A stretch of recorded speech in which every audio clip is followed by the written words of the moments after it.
कंकड़ में बसते हैं शंकर, कण कण में उनका वास। इस बात की गवाही देती हैं ये तस्वीरें। जिधर देखिए उधर शिव, जिधर देखिए उधर औघड़दानी की निशानी। ये कोटा का शिवपुरी धाम है, जिसे सहस्त्र शिवलिंग धाम भी कहा जाता है। इस नाम की क्या कहानी है, ये जानने से पहले देखिए इस भव्य शिवलिंग को। 11 फीट ऊंचे और 14 टन के वजन वाले इस शिवलिंग को जो देखता है नजर नहीं हटा पाता। इसके दर्शन कर श्रद्धालु पूरी तरह शिवमय हो जाते हैं। इसमें भगवान शिव के 1008 नाम के छोटे छोटे शिवलिंग स्थापित हैं।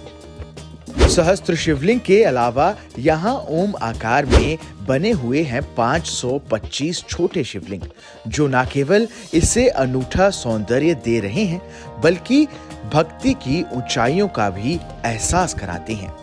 इन शिवलिंग की विशेषता ये है कि ये देश के अलग अलग तीर्थ स्थानों और पवित्र नदियों से पूरी विधि विधान से यहाँ लाए गए हैं। में 14 टन का बड़ा शिवलिंग है और 14 फुट वो जो ऊंचा है, उसके ऊपर नाग ने छाया कर रखी है। उसको कहते हैं सहस्त्रलिंग। कहाँ से लोग यहाँ पर आते हैं? यहाँ तो बहुत दूर दूर से आ रहे हैं, कोई गुजरात से, कोई महाराष्ट्र से, क्यों कोटा एजुकेशन की नगरी है, तो जितने भी धार्मिक बंधु है यहाँ आते हैं। महाराज जी की जन्मभूमि पंजाब है, पंजाब से संगतां आ रही है, हरियाणा से आ रही है, दिल्ली से आ रही है, राजस्थान से दूर दूर से आ रहे हैं। शिवपुरी धाम में इन शिवलिंगों की स्थापना की भी एक कथा है। कहते हैं यहाँ एक नागा साधु रामपुरी जी थे, जो एक बार नेपाल गए तो उन्होंने वहाँ पशुपतिनाथ मंदिर में ऐसे शिवलिंग देखे। फिर क्या था, उन्होंने प्रण कर लिया कि वो भी शिवपुरी धाम में ऐसे ही सहस्त्र शिवलिंग की स्थापना करेंगे। जो 525 शिवलिंग है, ये महाराज जी, जैसे महाकाल का मंदिर है, ज्योतिर्लिंगों के दर्शन करने जाएं तो वहाँ अच्छी फूल माला लेके जाते हैं, अच्छी सामग्री लेके जाते हैं, और जैसे हम सामने जाते हैं तो हम भगवान की मूर्ति के पास नहीं पहुँच सकते।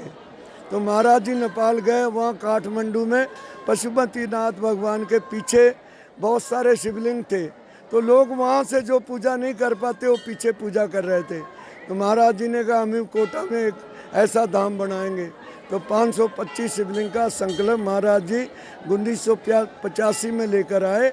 यहाँ धूणा चेतन करके 12 ज्योतिर्लिंग और भवसागर महादेव की स्थापना करके महाराज जी 1987 में देवलोक चले गए। इस स्थान के बारे में एक और कहानी है कि यहीं पर महादेव ने ब्रह्मा और विष्णु के अहंकार को तोड़ा था। जब हो गई थी ब्रह्मा विष्णु में श्रेष्ठता को लेकर लड़ाई, दोनों में कौन है बड़ा, इस बात को लेकर दोनों इस कदर उलझे कि उन्हें जाना पड़ा देवाधीश की शरण में। भोले शंकर तो हैं ही देवों के देव, वो अपने भक्तों को भला सही राह दिखाने में कहाँ चूकते हैं। उन्होंने दोनों देवों से कहा कि जो सबसे पहले सृष्टि के आदि अंत का पता लगाएगा वही बड़ा कहलाएगा। फिर क्या था, ब्रह्मा जी अपने वाहन हंस पर सवार होकर निकल पड़े, तो विष्णु वराह पर सवार होकर सृष्टि के आदि अंत का पता लगाने निकल पड़े। काफी समय तक दोनों भटकते हुए इस बात का पता लगाते रहे, और जब नहीं पता चल पाया तो दोनों को भगवान के इस आदेश का रहस्य समझ में आने लगा।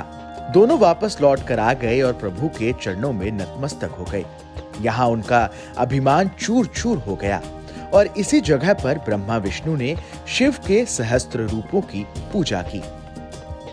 कहते हैं भगवान शिव के 1008 नाम हैं, और इस शिवलिंग में भोले शंकर के एक एक नाम का शिवलिंग है।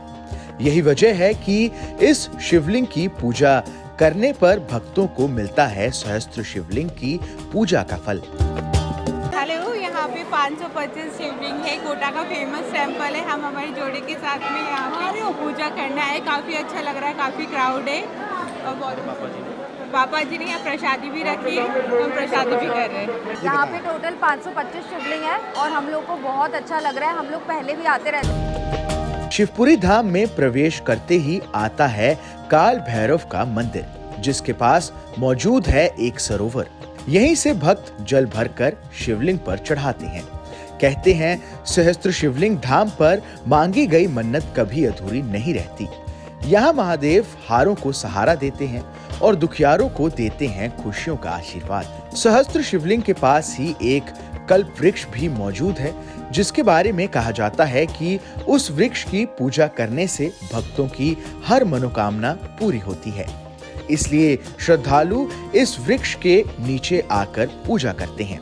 यही नहीं, अगर किसी की विवाह की राह में कोई रुकावट हो या बाधा हो तो इस कल्पवृक्ष पर धागा बांधकर 10 गांठ लगाने से सारी बाधाएं दूर हो जाती हैं। यही वजह है कि जो भी यहाँ महादेव के दर्शन के लिए आते हैं वो कल्पवृक्ष की पूजा करना नहीं भूलते।